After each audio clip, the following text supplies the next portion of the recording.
Hello everyone and welcome. This is Dawn. I'm so glad you could join me. Now that Halloween is over, I'm going to be moving on to some Christmas cards. I love them just as much as I love Halloween cards. And today I'll be using the brick pattern stencil. I can't seem to get enough of this stencil since I bought it because it's just so versatile. And I'm going to pair it up with my all-time favorite Christmas die set from Whimsy Stamps. It's their Decorate a Tree die set. I love this die because you can do so much with it and the possibilities are just endless. So let's get started. The first thing I'm going to do is spray my stencil with some pixie spray. This will help hold the stencil in place while I do my ink blending. Make sure to shake it really well. I spray it on the back side and let it dry for about a minute, and then I lay it on top of a piece of white cardstock I cut to 4.5 by 5.25 inches, and I press it down really good to make sure it stays in place. Using my antique linen distress oxide ink and an ink blending tool, I blend over the middle of the stencil. I rub some off onto some piece of scrap paper just so I don't get any harsh dark spots on my paper. I mostly focus on the middle of the paper because I want it to fade out around the edges. And then when I'm done, I carefully peel off the stencil, and look at how nice that came out. It's exactly what I was looking for my background, and I'll just set that aside for later. Now I'm going to show you this awesome die set, the Decorated Tree. The tree itself has 4 pieces to it.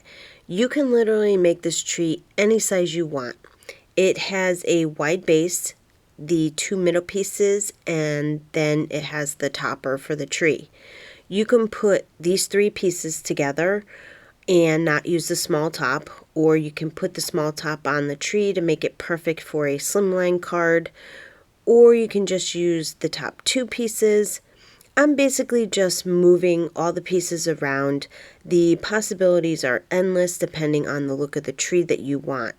Today I'm going to be using the 2 middle pieces and not the top or the bottom of the tree.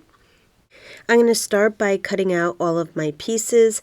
I'm going to take the 2 middle pieces and die cut them from some green cardstock. And then I'm going to take the bows, the ornament, and the garland, and I'm going to die cut it from some metallic gold cardstock. Once all of the pieces are cut out, I just push them aside and save them for later, so now we could get into our ink blending.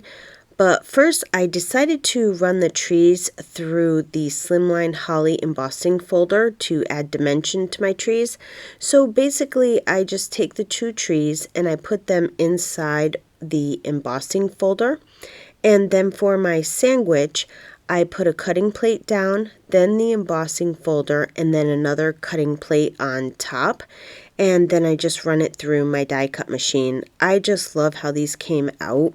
Now I'm going to do some ink blending on the trees. The first thing I'm going to do is go around all the edges with some of the Rustic Wilderness Distress Oxide ink. And I just basically ink blend all around the edges until I have the desired darkness that I want. I make sure to blot some of the ink off onto some scrap paper so I don't get any dark harsh spots on the trees.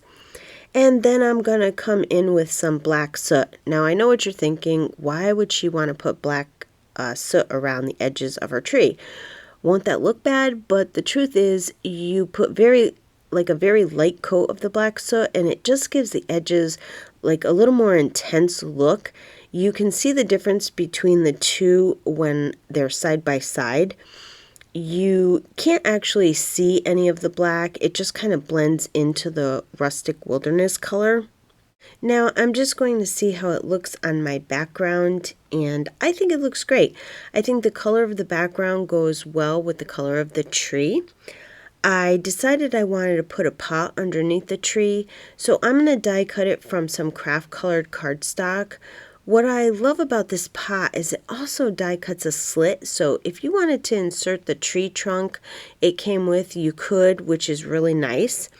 And to finish off my ink blending, I use some Vintage Photo Distress Oxide ink and I just go around all the edge of the pot. Then I just take my blending brush I used for the black ink, and don't add any more ink to the brush. I just use whatever ink is on it, and I go all around the pot, and I make the edge of the pot a little bit darker with the excess black ink, and that's it. Now I'm going to start to assemble my card. First, I just glue the pot where I want it to go on the card front. I don't add any foam tape.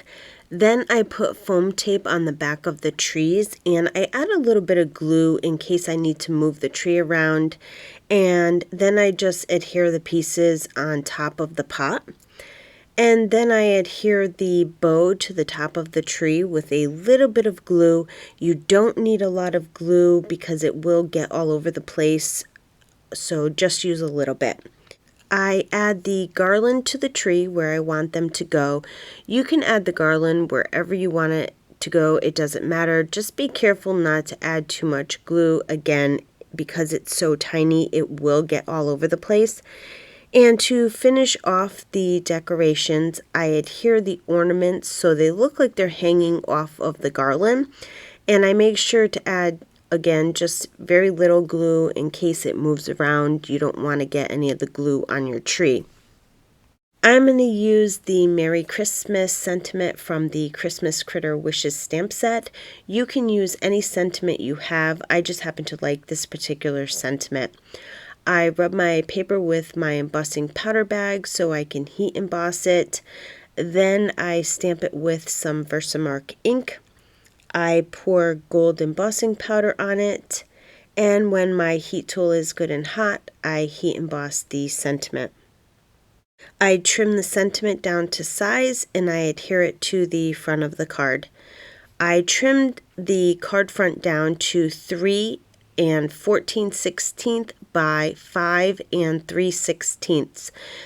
And then I adhere some foam tape to the back of it, and then I adhere the card front to a piece of black cardstock that I cut to 4 2/16 by 5 6/16.